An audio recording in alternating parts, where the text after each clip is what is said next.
Boker Tov.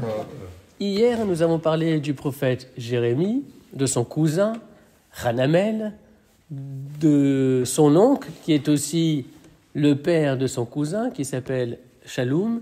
Et nous retrouvons aujourd'hui Jérémie avec son cousin Hanamel. Et voilà ce que dit le verset 12. Nous rappelons que le cousin Hanamel a vendu sa terre au prophète Jérémie.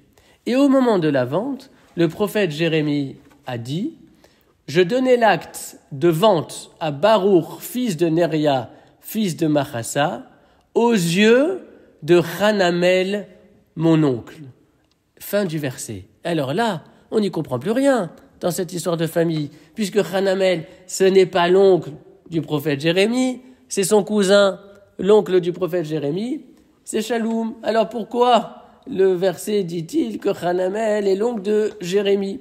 Il est son cousin, c'est-à-dire le fils de son oncle, mais pas son oncle.